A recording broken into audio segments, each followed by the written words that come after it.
নমস্কার বন্ধুরা, সোমা কিচেনে সবাইকে স্বাগত। আজকে আমি একটা নতুন রেসিপি নিয়ে চলে এসেছি, ক্রিসমাস স্পেশাল প্লাম কেক। সেই প্লাম কেকটা আমি বানিয়ে আপনাদের কাছে দেখাবো।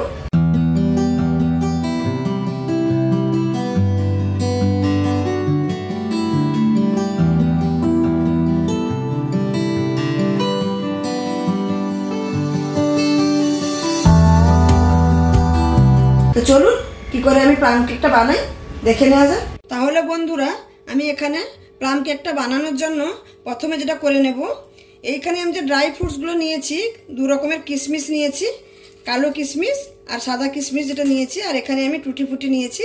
এটাকে আমি এই যে বাজারে পাওয়া যায় অরেঞ্জ জুস, সেই জুসের মধ্যে ভিজিয়ে রাখবো। এটা কিন্তু এর প্রসেসিং হচ্ছে, এটা 24 ঘন্টা ভিজিয়ে রাখতে হবে। কিন্তু যদি আপনাদের কাছে টাইম না থাকে তাহলে এটা কমের পক্ষে 1 থেকে 1.5 ঘন্টা, নাহলে 2 ঘন্টা পর্যন্ত ভেজাতে হবে। আমি এখানে এগুলোকে আমি সকাল থেকেই ভিজিয়ে রেখেছিলাম, তো সেটা আপনাদের দেখাচ্ছি কীরকম হয়েছে। এখানে দেখুন, আমি সেই ড্রাই ফ্রুটসগুলোকে 15 থেকে 16 ঘন্টা মতন ভিজে, আমিও 24 ঘন্টা ভিজাতে পারিনি। দেখুন কত সুন্দর সোক হয়ে গেছে, একদম নরম হয়ে গেছে। এবার এটাকে আমি সাইডে রেখে দেব। দেখুন, আমি এখানে একটা কেকের ব্যাটার যেটা বানাবো, যেখানে সেখানে আমি একটা বাউল নিয়েছি, তার মধ্যে আমি দুধ দিয়ে দেবো প্রথমে। দেখুন, এটা একটা মেজারিং কাপ নিয়েছি, এখানে 250 ml দুধ নিয়েছি। আমি এরই মাপে সব কিছু নেব। সেই মেজারিং কাপেরই হাফ কাপ নেব আমি গুঁড়ো চিনি। এটা আমি মিক্সিতে গুঁড়ো করে নিয়েছি, দিয়ে এটাকে আমি ভালো করে মিক্স করে নেব দুধের সঙ্গে। আমি এখানে চিনিটার দুধটা ভালো করে মিক্স করে নিয়েছি 1-2 মিনিটের মতন। তারপরে আমি এখানে দেব পরিমাণ মতন সেই কাপেরই হাফ কাপ পরিমাণে তেল। তেলটা কিন্তু একদম ফ্রেশ তেল দিতে হবে। এখানে কিন্তু কোনো ধরো রান্না করার তেল বেশি হয়ে গেছে তুলে রেখেছেন, সেরকম তেল দিলে হবে না, একদম ফ্রেশ তেলই দিতে হবে। দিয়ে এর সঙ্গে আমি মিক্স করে নেব। তারপরে আমি দেব এখানে ভ্যানিলা এসেন্স 2 চামচের মতন দেব।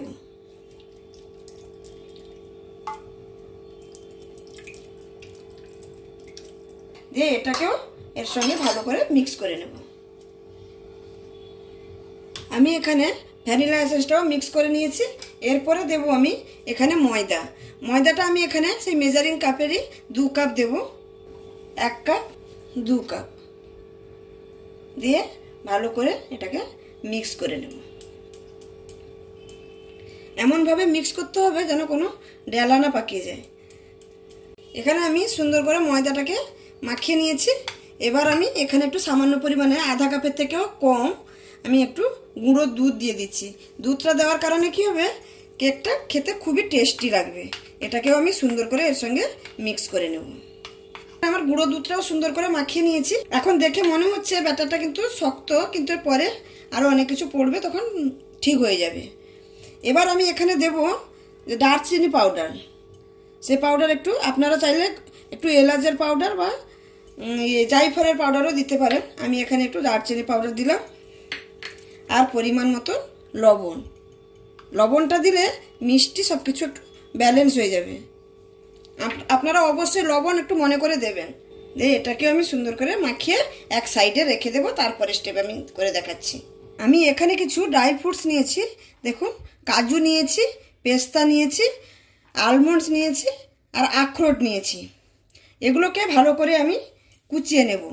ভালো করে, একদম মিহি করে কোচানোর দরকার নেই, একটু গোটা গোটা রেখে কুচিয়ে নিতে হবে। এরকম করে আমি সবগুলোকে কুচিয়ে নেব।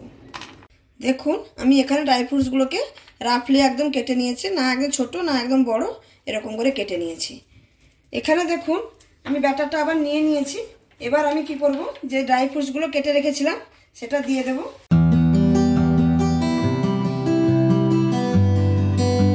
তার সঙ্গে আমি এখানে দিয়ে দেব যেটা যে আমি ড্রাই ফ্রুটসগুলোকে অরেঞ্জ জুসের সঙ্গে ভিজিয়ে রেখেছিলাম, আমি এখানে এটা দিয়ে দেব। দিয়ে এটাকে আমি আবার ভালো করে মিক্স করে নেব। এখানে আমি সব কিছু দিয়ে ব্যাটারটাকে রেডি করে নিয়েছি। দেখুন, এরকম ঘনত্বের বানিয়েছি। এবার এটাকে আমি সাইডে রেখে এর পরের প্রসেসটা করে নিচ্ছি। আমি এখানে গ্যাসটা জ্বালিয়ে তার মধ্যে একটা প্যান বসিয়ে দিয়েছি। এখানে আমি একটা চিনির ক্যারামেল বানিয়ে নেব। তার জন্য কি করব, এখানে আমি হাফ কাপ পরিমাণে চিনি নিয়েছি, চিনিটাকে দিয়ে দেব। দিয়ে এটাকে কিন্তু নাড়াচাড়া করব না, গলতে দেব।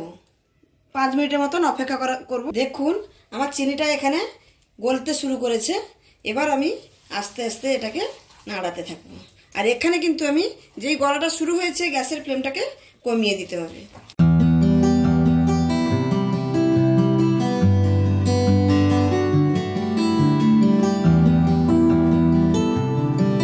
দেখুন আমার এখানে চিনিটা কিন্তু একদম মেল্ট হয়ে গেছে।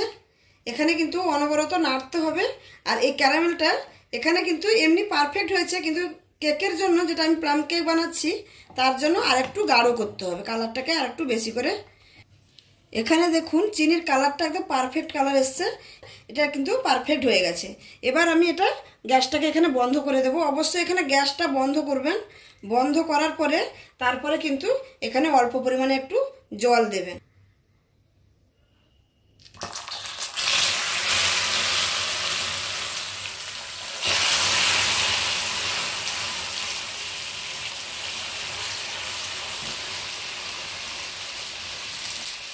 জলটা দিয়ে আমি ভালো করে এটাকে মিক্স করে নেব।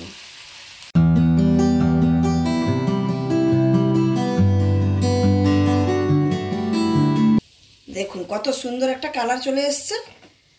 এখানে আমি জলটা দিয়ে ভালো করে মিক্স করে নিয়েছি। এটাকে আমি 2 থেকে 5 মিনিটের মতো একটু ঠান্ডা করে নেব, তারপরে আমি ব্যাটারটার সঙ্গে মেশাবো। যেই বাটিটাতে আমি কেক বানাবো সেটাকে আমি রেডি করে নেব। এবার আমি এখানে একটা সিলভারের বাটি নিয়েছি, দিয়ে একটু পরিমাণে তেল দিয়ে দিলাম, দিয়ে একটা ব্রাশ দিয়ে ভালো করে তেলটাকে লাগিয়ে নেব। এখানে আমি বাটিটাতে ভালো করে তেল মাখিয়ে নিয়েছি। আর তার তেলের উপরে এখানে দেখুন আমি সাইড দিয়ে এরকম একটা বাটার পেপার দিয়ে দেব।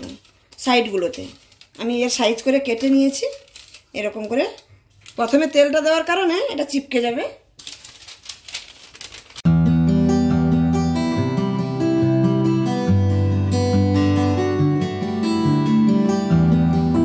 আমি সুন্দর করে সাইডগুলোতে লাগিয়ে নিয়েছি। আর মাঝখানেও দেখুন এরকম একটা মাপ করে আমি বাটিটার মাঝখানে আমি কেটে নিয়েছি, সুন্দর করে বসিয়ে দিলাম। দেখুন কত সুন্দর করে রেডি করে নিলাম। এর উপরে একটু সামান্য তেল দিয়ে আবারও আমি এটাকে একটু ব্রাশ করে নেব। আমার হয়ে গেল কেক টিনটা রেডি। এখানে আমি এবার ব্যাটারটা নিয়ে নিয়েছি, যে ক্যারামেলটা আমি করে রেখেছিলাম চিনির, সেটা এখানে এবার দিয়ে দেব। এটাকে ভালো করে মিক্স করে নেব। এটার জন্যই প্লাম কেকের যে কালারটা, এটার কারণেই আসবে। এখানে আমি ক্যারামেলটা দিয়ে ভালো করে মিক্স করে নিয়েছি। এবার আমি যেটা দেব, এখানে আমি দেব 1 চামচ পরিমাণে বেকিং পাউডার আর হাফ চামচ বেকিং সোডা। তারপরে আমি দেব এখানে 2 চামচের মতো ভিনিগার, দিয়ে এটাকে ভালো করে আবারও মিক্স করে নেব। এখানে আমি সুন্দর করে মিক্স করে নিয়েছি। এবার আমি কেক টিনের মধ্যে ঢেলে নেব।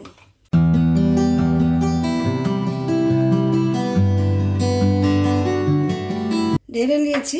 এখানে দেখুন যে কেকটা যেখানে বানাবেন সেখানে যেন বেশি করে দিয়ে দেবেন না, অর্ধেকের একটু বেশি দেবেন। আর একটু লাগবে আমার। ঢেলে নিয়েছি। এবার এটাকে একটু এরকম করে ট্যাপ করে নেব, যাতে ঢালার সময় যে হাওয়াটা থেকে যায় সে হাওয়াটা বেরিয়ে যাবে। হয়ে গেছে। আমি এখানে একটা টোপ নিয়ে নিয়েছি, তার মধ্যে একটা এরকম স্ট্যান্ড বসিয়ে দিয়েছি। একে আমি ব্যাটারটা ঢালার আগে 5-7 মিনিট একে গরম করে নিয়েছি, প্রিহিট করে নিয়েছি। কেকটা বানানোর সময় সবসময় এটা করে নিতে হবে। যদি অসুবিধা হয় একটা সাঁড়াশির মাধ্যমে ধরেও বসিয়ে দেওয়া যাবে। এটা সাঁড়াশির মাধ্যমে আমি বসিয়ে দিয়েছি। এবার আমি এটাকে ঢাকা দিয়ে দেব। এখানে আমি কেকটাকে মিডিয়াম টু হাইতে 15 থেকে 20 মিনিটের মতন করব। তারপরে আবার 10 মিনিটের মতন লো ফ্লেমে করব। এখানে আমার 30 মিনিট আমি ঢাকা দিয়ে রেখেছি। আমি কিন্তু মাঝখানে কোনো খুলিনি। এবার আমি খুলছি। দেখুন কত সুন্দর হয়েছে। এই খোলার কারণটা হচ্ছে, এখানে আমি ড্রাই ফ্রুটসগুলো উপর থেকে এরকম সাজিয়ে দেব। এটা যদি আমি আগে দিয়ে দিতাম তাহলে কিন্তু এটা নিচে চলে যেত।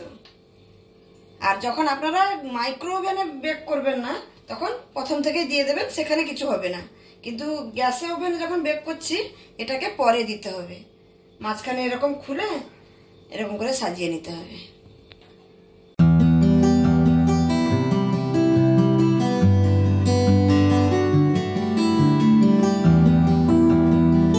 আমি এখানে কেকের উপরে সুন্দর করে ড্রাই ফ্রুটসগুলো সাজিয়ে নিয়েছি। এবার এখানে একটু বাটার দিয়ে দেবো। এবার বাটার লাগিয়ে দিলে কি হবে, কালারটা খুব সুন্দর আসবে। সবকিছু দিয়ে সাজিয়ে নিয়েছি, বাটারটাও লাগিয়ে নিয়েছি, দেখেই বুঝতে পারছেন। এবার আমি একে আবারও ঢেকে দেবো 15 থেকে 20 মিনিটের জন্য। এখানে আমার 15 থেকে 20 মিনিট হয়ে গেছে। এবার আমি ঢাকনাটা খুলে আবার চেক করে নেব। দেখুন কত সুন্দর কালার এসছে। এবার আমি একটা স্টিক নিয়েছি, দেখুন স্টিকের মধ্যে কিন্তু কিছু লেগে নেই, তার মানে আমার কেকটা হয়ে গেছে। আর অবশ্যই কেকটা যখন চেক করবেন এই মাঝখানেরটা আগে চেক করবেন। দেখুন কিছু লেগে নেই, আমার কেকটা হয়ে গেছে। আমি গ্যাসটা বন্ধ করে দিচ্ছি। এবার আমি এটাকে 10 মিনিটের মতন এখানে ঢাকা দিয়ে রেখে দেব। এখানে আমার কেকটা রেডি হয়ে গেছে, আমি নামিয়ে নিয়েছি। আর ঠান্ডা হয়ে গেছে, হালকা গরম আছে। এবার আমি কি করব, একটা ছুরির সাহায্যে এই সাইডগুলোকে একটু ছাড়িয়ে নেব।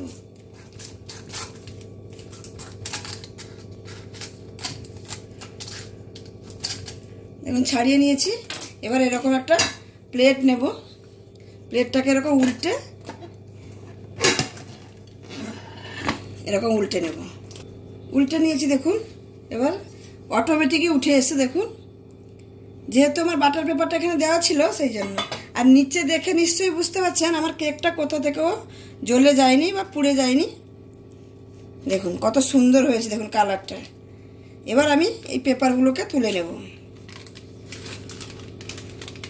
কত ইজিভাবে উঠে আসছে দেখুন পেপারগুলো। নিচের বাটার পেপারটাও আমি তুলে নেব।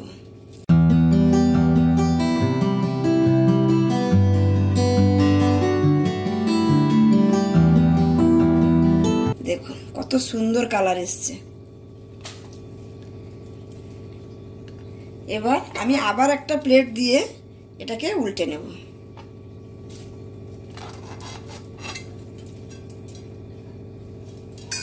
দেখুন কি সুন্দর দেখতে হয়েছে কেকটা, কতটা স্পঞ্জি হয়েছে দেখুন। আমি আপনাদের কেটেও দেখাচ্ছি। আমার কেকটা কিন্তু এখানে হালকা গরম আছে, আপনারা কিন্তু এখানে পুরোটা ঠান্ডা করে কেকটাকে কাটবেন।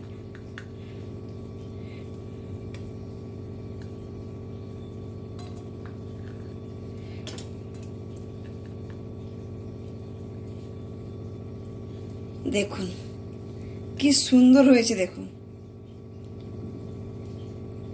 একদম সফট।